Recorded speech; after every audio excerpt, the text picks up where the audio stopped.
is currently facing.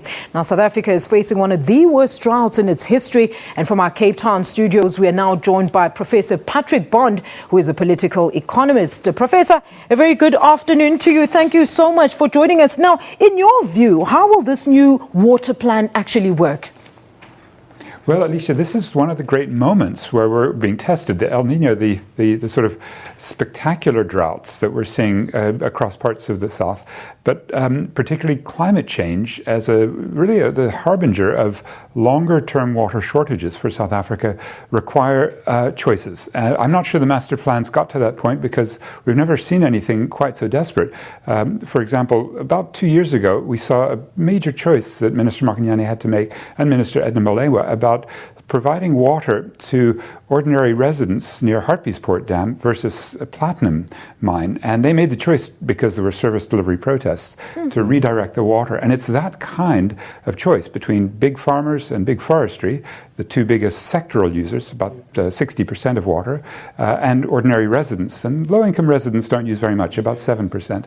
And we're going to see that more and more, especially with agriculture under question because of climate change here in the COP21 period, and the question of so much intensive water use. Just for example, the biggest single customer of water from the Department of Water Affairs in a bulk sense is Eskom to cool its coal-fired power plants. But those will have to be phased out if we're going to solve the climate crisis. Look, Professor, I guess the big question is, why hasn't there been a contingency plan of this magnitude all along, only when we're facing a crisis?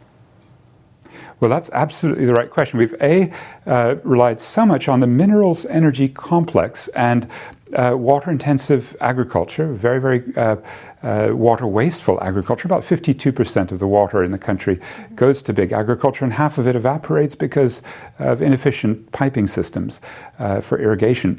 And the big mining houses, especially with their despoilation of the water system in Gauteng and in Mpumalanga, these problems really were never addressed, I think, because of the power of the corporations and the big farmers. Even a very active water minister, say the first Democratic water minister, Kader Asmal, or his successor, Ronnie Kasrils. I've worked a little bit with Kader Asmal. I felt they couldn't come to grips with the power of these big consumers. And then they were, of course, focused on laying out new pipes, collective pipes, low-flush sanitation systems like ventilated improved pit latrines. So they sort of skipped and had tokenistic efforts for poor people. But meanwhile, the big apartheid inherited system of water overconsumption continued. You know, it's very much like electricity. And as we've had a major set of load-shedding problems until that mining and smelting sector has collapsed this year because of the low prices, we've had an electricity shortage. And now it's time for water because we didn't do enough to challenge the existing power structure right after 1994. Absolutely, Professor. But now, long term, do you think this new plan is actually sustainable?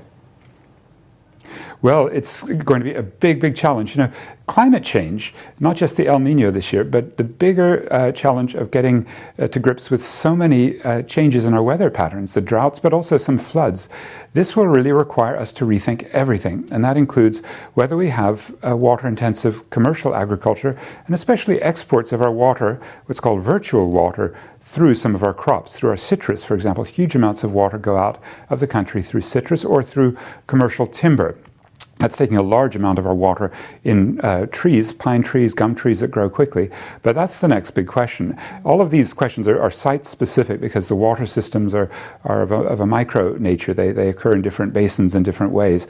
But, you know, I think we are in a position with the COP21 potentially getting a deal. It won't be a good deal. It won't be a deal that'll solve the problem, but it'll force everyone to think much more about whether in sector after sector, especially those related to water and weather-sensitive sectors, we can make some big changes. And that would mean, for example, turning to crops that are far less vulnerable to droughts and to floods, and to move to water-resilient systems and better irrigation systems, drip agriculture, things that we really should have done much further ahead in the planning process. And I'm glad that there's a national planning system, but I just feel we haven't yet grappled with the need to address radical changes in agriculture, transport, energy, production systems, consumption. Everything we do is now really up on the table for debate, and the agenda is wide open thanks to climate change, unfortunately.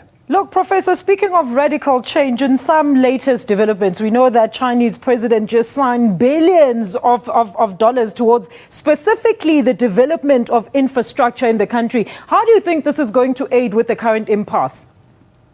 Well, let me just add a tiny bit of pessimism to what is obviously a very optimistic time to have Chinese investments in Africa and infrastructure. My pessimism is based on, let me call it a neo-colonial pattern, in which a lot of the infrastructure being produced for Africa is the same old infrastructure that takes you from the mines or the plantations to the ports, the roads, the rails, the bridges, and so forth.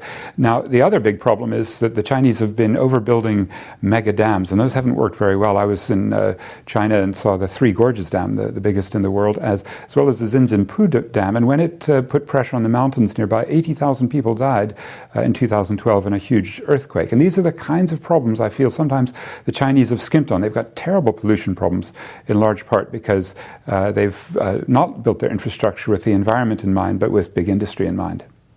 Professor, thank you so much for that agony aunt view and, of course, for your views here on News Today. That's Professor Patrick Bond, a political economist, and he was sharing his views on the current water crisis in the country. And, of course, we're going to take a quick ad break and after